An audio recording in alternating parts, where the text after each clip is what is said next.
Yeah, no problem. Everybody's here, so we're all good? Yes. Awesome. Okay, cool. I'll jump right into the content then, folks.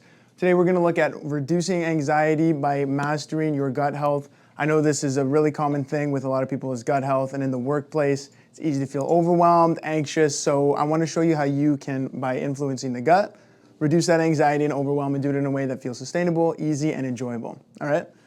So, let me ask you a question to start out. Does this sound like you? Let's focus on the mind for a second. Do you ever have brain fog? Is there a constant need for feeling tired? You're irritable, frustrated, anxious, and overthinking. Maybe it's not just all the time, an instance here and there, but I think we can all agree this is something that we've experienced quite extensively. Now, let me ask you in terms of your body. Now, we went from the mind, let's do the body. Frequent bloating, maybe new food sensitivities. Have these come up and you're like, why can I not eat dairy all of a sudden? Gluten, whatever that is. Maybe you're taking too many trips to the bathroom, maybe not enough. I know it's TMI, but everybody, we got to talk about it, folks.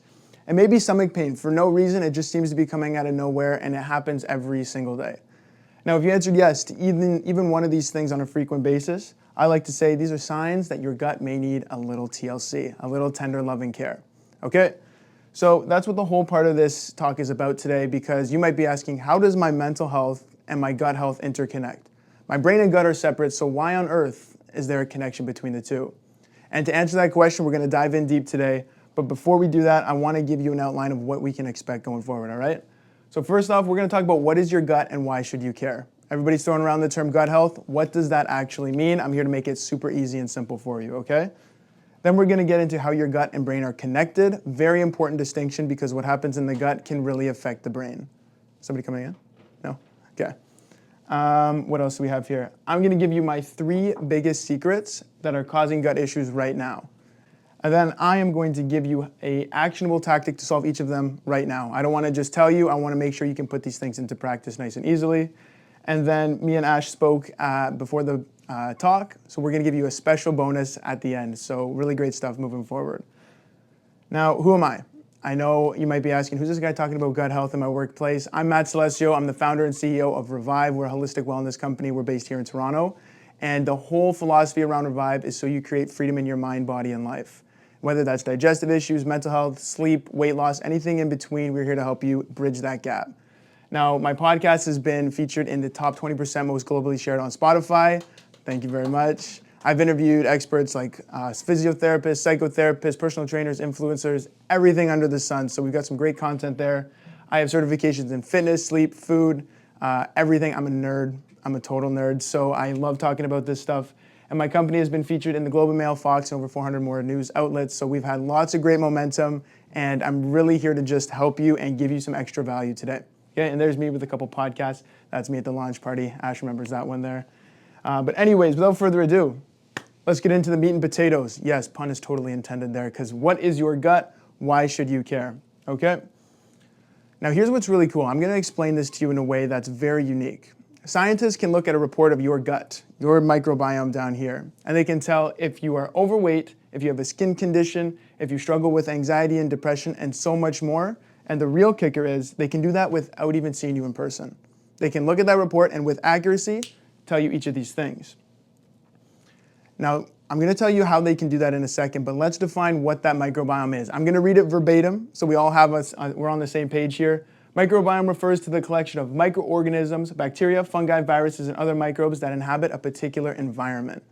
Now, when I first heard that, you might be thinking the same thing. Yo, I got gut bacteria, I got viruses and fungi. That's disgusting. How do I get rid of that? That's actually a good thing that they're there, and we're going to talk about why that is in a second. But the more diverse your microbiome is, the more bacteria and the diverse spread that you have down there, the healthier you are that you're going to be, and that all those skin conditions, weight, anxiety, and all that other good stuff can be reduced. So this is a really good thing, all right? Now, I want you to think about the gut like a rainforest. I know I'm just throwing a bunch of sciencey terms out there, but let's put it into concrete examples, okay? A rainforest has got tons of different species. It's got plants, it's got animals, it's got sunlight, it's got weather, and all of these things play a crucial role in the ecosystem. When they're all taking and leaving what they need from the ecosystem, it works seamlessly. It works smoothly. However, if you were to remove something from that ecosystem, a part is now missing. And if you remove another part, then another part is missing. And now the ecosystem is missing those integral components that make it a self-sustaining organism that it's supposed to be. Great example, let's say you remove plants. Let's say you remove all plants from an ecosystem. Some of the smaller animals are now losing the food that they're unable to eat. That means the plants are gone and now that other species is gone.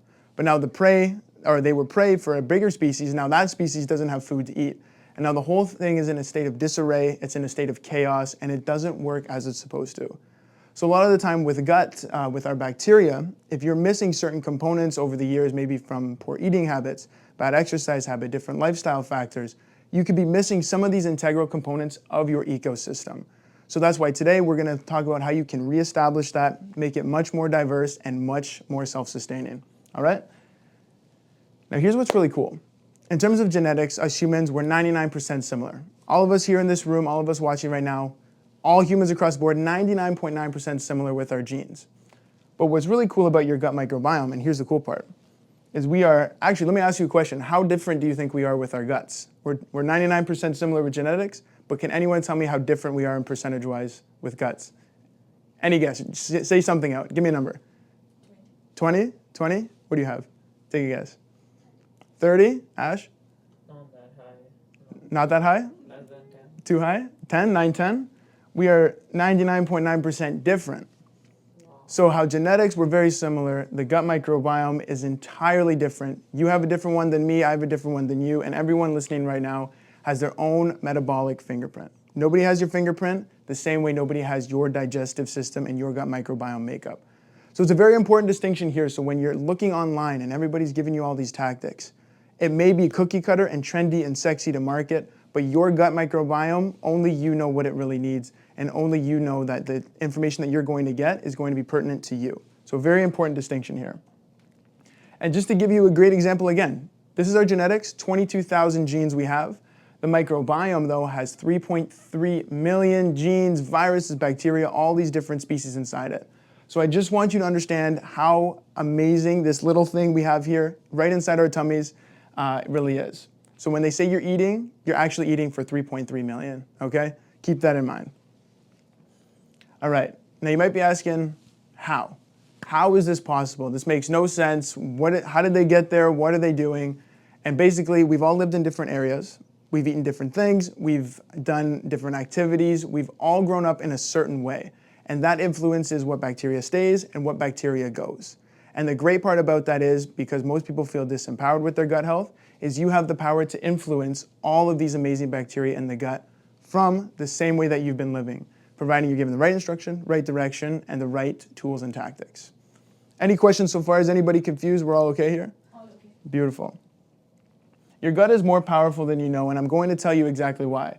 With all these different species you have down there, your gut can influence your sleep, your weight, your hormones, your skin. So it's very easy to see sometimes if somebody's struggling with acne, I can just say, you probably have a gut issue. Or if someone's struggling with stubborn weight, they probably have a disimbalance in their gut microbiome. The gut is very powerful in one other area as well, and that's the topic today, which is your mental health. And we're going to get into that right now. So we're going to talk about how your gut and brain are connected. Have you ever noticed this? If you take a picture of the gut and the brain, you ever notice how similar they are? They look the exact same, just different shape. So when I saw that, I was like, why do they look the same? What does that mean for us? And basically, they're connected through what we call a vagus nerve. Now, it's not the exciting vagus that we all know, but it is the vagus that is going to give our body the direction it needs to make proper choices and give all the biological feedback that we need. So it's safe to say whatever's happening in the brain is happening in the gut, and then vice versa. We used to think whatever happens in the brain just happens and they call the shots, but with new research coming out now, we're seeing that it goes up and down. Sometimes the gut's calling the shots, sometimes the brain's calling the shots, and sometimes they're working together to make sure everything's moving seamlessly. So we want to make sure that this is healthy and this is healthy to make sure everything is working smoothly. Now they go back and forth, they text all day like girls in high school, they're just saying what's up, they're constantly messaging. So that's why it's very important that they are both working in harmony. Any questions here, any confusion? Okay. Everybody's okay? Okay, so let's get into it. I want to give you the actionable things that is causing disruption in your gut, how that can affect your mental health, and exactly how to solve it. So there's three biggest things that I've come across time and time again, and I'm going to talk about the first one now, but can anyone give me a guess? Give me diet? Diet, okay, great, yes. Anybody else? Exercise. Exercise? Like physical. Yeah, yeah. Workout. Great guesses, and both of them attribute to this exact thing that I'm talking about right here, which is inflammation. Has anybody heard this term before? Nobody's heard the term inflammation? Oh, fantastic. Let's get into it. What is it? Inflammation is your body's natural response to injury or infection, okay? So if you see somebody who maybe sprained their ankle and it swells up, that's inflammation. You get a paper cut in the office and you're cursing, your body's gonna use inflammation to go ahead and heal that. It's your body's defense mechanism and healing mechanism. It's the same way you eat foods and then you have a food baby and you're going, what is that? That's inflammation. Now, inflammation is good, providing it does its job, it heals what it needs to heal, and then it goes away. The problem, however, is when inflammation continues to stay and it doesn't go away. And through a lot of our lifestyle factors and the choices, the food, exercise, diet, all that things that are the things that we said, a lot of the times we continue to put fuel on the fire, and that's where it gets to be a problem for our gut. Now think about it like this. Every action you do can either reduce inflammation, aka anti-inflammatory, and some can actually increase inflammation, pro-inflammatory. Think about it like a teeter-totter. You want this thing in nice balance. You don't want it tipped too far to anti-inflammatory because then you don't have any protection mechanism, and you can't tip it the other way because then you are just in a constant state of fire.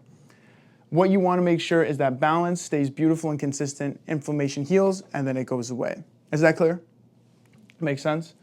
Awesome. So what's really cool about inflammation and how it relates to mental health is that the more inflammation that we find in the body, the higher levels of anxiety, stress, and depression that happen. Now this is a very important understanding because like I said, lifestyle factors can tip it into inflammation or reduce inflammation. Technically, you can reverse this, aka reduce anxiety, stress, and depression by reducing inflammation. And there's very simple tactics to do that. Now here's where it gets really cool. I'm gonna geek out for a second so everybody lock in, all right? Your gut, believe it or not, produces dopamine and serotonin. Now these are your feel-good hormones, right? When you step in the sun, you feel great. That's a great mood booster. Your body just produced serotonin. You scroll Instagram, you get a dopamine hit, it's producing dopamine. Now, if your gut is in a constant state of inflammation, it's gonna be difficult for it to manufacture these hormones to make you feel good. Imagine you had a warehouse and you're like, hey, I want all my workers to produce my dopamine and serotonin, but then you said, we're gonna light the building on fire, have fun. Imagine how hard it's going to be to make these certain hormones. So again, by reducing the inflammation, you allow your body to make those feel-good hormones, make you feel calm, happy, energized, and reduce that anxiety and depression. They have an inverse effect. Does that make sense? Now here's where it gets really cool. Serotonin is your precursor to making melatonin. And melatonin is that hormone that puts you to bed. Anyone heard of melatonin here? Yes. We all want it to sleep well. However, if your body's unable to make the serotonin, it's going to be unable to make the melatonin in a proper and cohesive way. Now we're going to be affecting your sleep. And now this is what gets into the more anxiety, overwhelm, burnout. How do we feel after a poor night of sleep? We're showing up to work, we feel lethargic, we feel tired, we feel frustrated. And the thing is that it heightens the reward center and it reduces the logical center. So any small effects of stress, it's going to be heightened. You're going to seek out more poorer foods, more bad habits, because your reward center is lit up and your logical center is reduced. So you can see how just by reducing inflammation, we're able to solve so many things like sleep, improve your feel-good hormones, and make that mental health skyrocket to a place where it feels really good. Now, here's the other really cool thing. This is what your gut looks like, really up close. You got tight junctions that hold everything together. That's inside your gut, and that's your body. The problem with inflammation, though, is that it actually weakens that barrier, and then all of these toxins can now escape through your body, causing more inflammation where inflammation isn't supposed to be. You want your gut lining to be like the fence between you and your neighbor. You don't want them to come over, just a quick hello, stay where you are, stay where I am. However, with constant inflammation, this is when it gets to be a problem. Now, the key distinction here is an anti-inflammatory lifestyle. Most people like to just add turmeric shots or, try some blueberries and think, I'm okay, I'm scot-free. The biggest distinction I always like to say is your lifestyle needs to be anti-inflammatory. Are you moving your body quite significantly? Are you removing conventionally raised meats and animals, like all those things that come from farm raised? Those things have antibiotics, inflammatory markers that spike it more. Are you eating a diverse spread of vegetables and fruits consistently? Those things help reduce inflammation. Adding more fiber from like avocados, beans, legumes, those things reduce inflammation. And doing that on a continual basis, that's the lifestyle in which reduces inflammation and keeps your body at bay. So it's not about quick fixes, it's about changing that anti-inflammatory lifestyle. Does that make sense? Is that clear? Yes. Yeah? Okay, let's get into the second one, diversity of foods. How can this affect your gut health? I always say, when you want to improve your gut health, eat a more diverse spread of foods. And I say that because if you look at what's inside the microbiome, we have a diversity of bacteria. And a diversity of bacteria requires a diversity of healthy nutrients that it needs to thrive. But think about how we eat on a daily basis. Cereal, maybe a donut for snack, maybe a boring sandwich, a sad sandwich for lunch. We're gonna have some celery and crackers, and we'll wrap up with a nice piece of steak and some broccoli. I always say we're so calorically rich, yet so nutrient poor. Food is information. Food has the nutrients it needs for your body to thrive. But if you look at all these things full of calories, it's missing all these integral nutrients that help your gut reduce that inflammation, become healthier, work better, and then improve that bidirectional approach that we saw with the brain and the gut. Even look at the diet industry. What do they say? You're on a meal plan, chicken, rice, veggies every day. You're just going to lose weight. We're missing the integral components that make up a very healthy and diverse diet. So I like to say, diverse diet, look at the colors on your plate. Is it very colorful here? Not so much. Yeah, you get your protein for sure, but here you get your protein, you got some fiber, vegetables, and then you got some good carbohydrates. And then over here, we're gonna add in some beans too, extra fiber, and then make that diversity really hone in on the gut. So that's why at RVIVE, we like to say, even in our weight loss plans, we're like, eat as many foods as you possibly can. If your gut can take it, and it's a healthy plant food, or it's a nice diverse food, chef it up. That's the best way to improve your gut health with diversity. And the hallmark to a healthy gut lies in diversity. We can see that, remember those 3.3 million that we had down there? Sometimes without nourishing our gut with all these amazing foods, this is what it ends up looking like. It's a barren wasteland. Imagine you were throwing a party with your guests and you said, hey, I'm gonna serve cookies or I'm gonna serve cake. Which ones do you want? And then all the people said, you know what, I want cake. And you're like, you know what, I'm gonna serve cookies. People are going to leave the party. They're hungry. They're not getting exactly what they want. A good guest comes where they're invited, but they stay where they are welcome and supported and cared. So imagine that. You're always throwing a party. You want to make sure that everybody down there is well fed, is well nourished, and has the tools to thrive. So diversity of foods is very key here. Any questions there? Is that clear? Make sense? Okay. Let's get into the third thing here. Meal timing. A lot of people don't think this matters. Calories are calories. But when you eat those calories, and if you're continually eating those calories, it can make a world of a difference in your gut. So let's give you a really cool stat. We're constantly eating. Can anyone guess how the average human, or how long the average human is digesting on a daily basis? Not eating, but digesting. Give me a number per day. 24 hours. 24 hours? I love it. No faith in humans. I love it. That's good. Any other guess? 3 hours for a banana. 3 hours for a banana? 3 hours? Okay. So the average human, great guess, it's actually 17 hours per day digesting food. Even when you're sleeping, you're digesting food actually. Exactly. Now the thing is, because we grew up, or the humans evolved through the day, eating during the day, and then at nighttime they're not eating. That's how we used to live. We had time to rest and digest and remove all those other toxins and help the body heal. However, we got 24-hour food, we got late night snacks and Netflix. We're eating out of alignment with the pattern that we're designed to thrive with.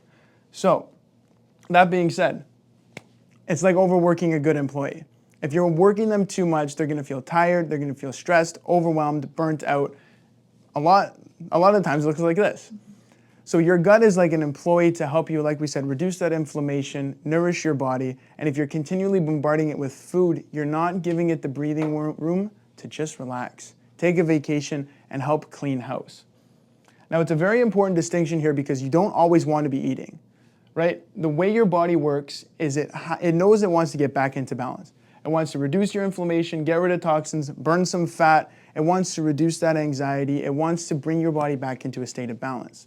However, because your body cannot handle high blood sugar from the food that you eat, whenever you eat, the list goes like this. It flips and says, we gotta digest now. Food always takes precedence because you can't have, first of all, it's gotta go somewhere. It can't stay there. Your body can't handle the high blood sugar. So if we're constantly eating, we're never allowing our body the space to heal, rest, digest, and get our body back to balance. So very important distinction I like to say there. Now let's get into meal timing and fasting. Very quick, I like to say biggest meals, breakfast, lunch, dinner, a little smaller. That's the best way to do it because that night we're a little less active, we like to chillax, we like to relax, and then we sleep. So if we push our food more in the daytime, when we're moving, we're active, we're thinking, we're doing all the things our body needs, we're allowing our body to burn those calories properly, and then at night, give it a little more breathing room to relax. And I also like to say fasting, but do it smartly. How many of us have tried fasting before? Anybody? Nobody? Oh, right on, cool, okay. So a lot of the time people, when they fast, is they will just try to fast as much as they can. Maybe they'll go a day without food, 20 hours without food, and they go, I feel tired, sluggish, lethargic, irritable. As you should, you're not eating food, you're probably starving yourself. So I like to say smart fasting is eat your food during the day and then try for about 12 hours, 12 to 14 hours a day, just not eating food. Drink your water, let your body rest and digest. Remember that, the to-do list we spoke about? When you do that, you're allowing your body to clean house. You're allowing your body to heal that gut microbiome. And it's very powerful when you do it in that way. Because like we said, your body knows what it needs to do. You just need to give it the space and the container to do so. So, let's recap. I know we covered lots of ground today, but we talked about what your microbiome is and the diverse bacteria and rainforest that you have down there and how important it is. We looked at how they're connected together and what's happening in the brain and gut are very, very closely related. So that means that this has a massive effect on your mental health. So making sure you're nourishing both because they go together. We looked at how powerful it is and how many areas your gut health affects. It's so incredible that they have all these different areas to improve, and providing you give your gut the container to do so, you can see a significant result here in change in better skin, better hormone production, mental health, better weight loss, and sleep. Who doesn't love some good sleep? We at RVIVE, we do everything holistically. We like to make sure that you're covering all the pieces of the puzzle in the health. But what the gut is very specific and important is because by just solving the gut, you take care of the rest, which is why it's really, really powerful. And we looked at the 3 biggest things causing inflammation and how to fix that. We want to reduce the inflammation, eat a better, diverse, nutrient-rich diet, and then look at meal timing, eating in a smarter way, and fasting without feeling irritable and tired. And again, the body knows exactly how to heal, so just making sure you give your body those 3 things, it'll naturally fall back into place. Now, like Ash and I said at the beginning, we're going to give you a free bonus. You don't have to scan this now, but I'm going to send it to you guys afterwards as well. It is my free 7-step gut guide. I have research backed it, I've tried and tested it, and it gives you 7 steps, a lot of what we covered today to put this into practice. It's free PDF, and I'm going to send it to you guys after the talk today. So peruse through it, see how you can improve it in your lifestyle, and adapt it to your lifestyle and preferences. In all, that was everything today. Thank you so much for letting me come in and share your space. I hope I at least bridge the gap in showing you how the gut works and how that can improve your mental health and anxiety. Thank you so much.